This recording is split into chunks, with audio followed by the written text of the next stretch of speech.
You ever notice that? She hasn't replied to your message in 2 weeks, maybe longer, left you on read like you're some unpaid intern in her life.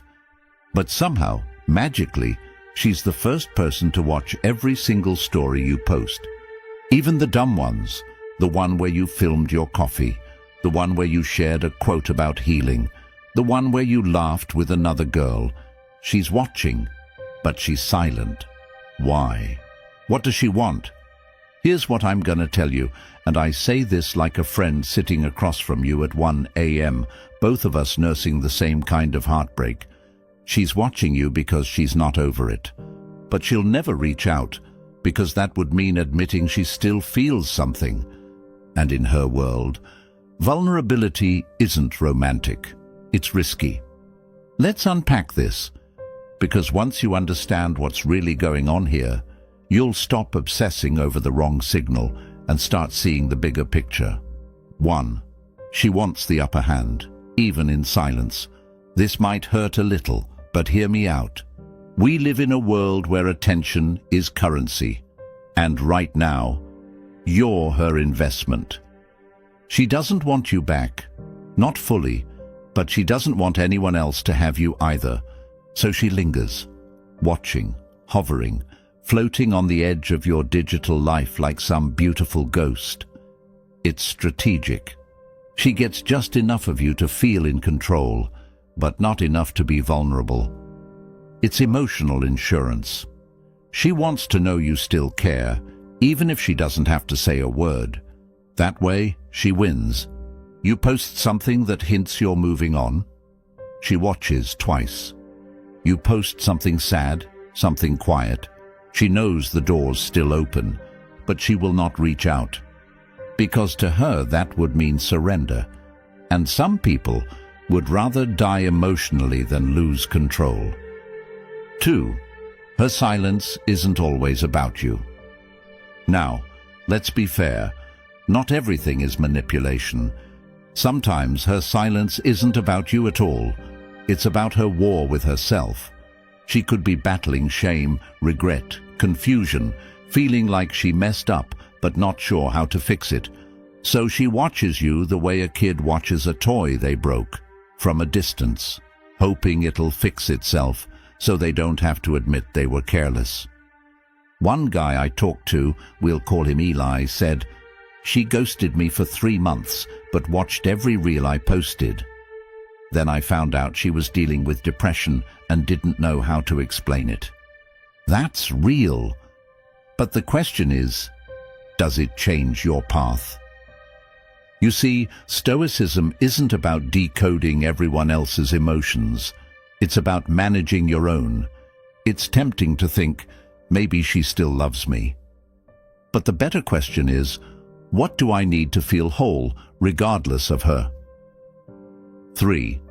You became her mirror, and she's not ready for the reflection. Sometimes it's not that you were too little for her, it's that you were too much, too honest, too present, too emotionally awake. And when someone isn't ready to face who they are, they run from people who reflect it. You didn't scare her because you were bad for her. You scared her because you reminded her of the work she hasn't done yet. It's like looking into a mirror and realizing you're not who you thought you were. That's terrifying for some people. So instead of engaging with you, she lurks. She watches, hoping to see if maybe you've regressed. If maybe you're no longer that mirror. And if you are, she'll stay in the shadows. That's not on you. That's her story, her unfinished chapters. Let her write them without you trying to ghostwrite the ending. 4. She's hoping you'll break first. Let's not sugarcoat it. She's waiting to see if you'll blink, if you'll break your silence, if you'll throw out a breadcrumb, a story about how lonely you are, a passive-aggressive quote, maybe even a "you up" at 1 a.m. She wants you to open the door so she doesn't have to knock. It's a game of emotional chicken, and whoever texts first loses. But you're not here to play games, are you? You're here to grow, to evolve, to build a peace that doesn't depend on her validation.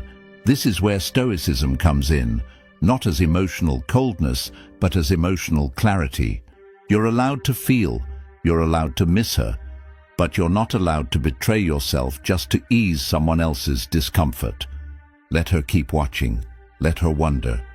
She'll either find the courage to speak or fade out like smoke.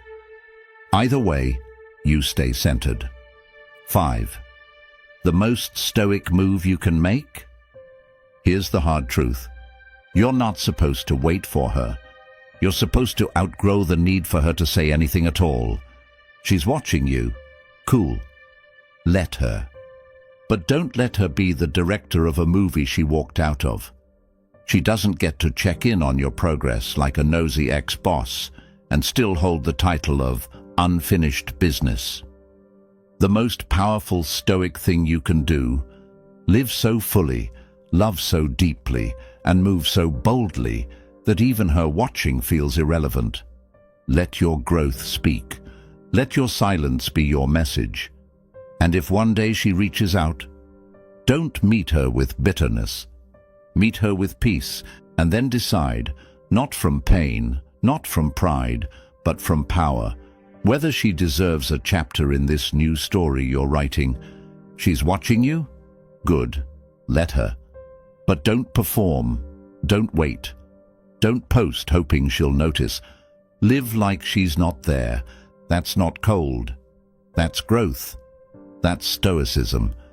And if this video made you feel seen, if it snapped you out of a spiral, subscribe. Not for me, for you. This channel is your mirror. And you're ready to face what's next. She'll keep watching. But you're moving forward.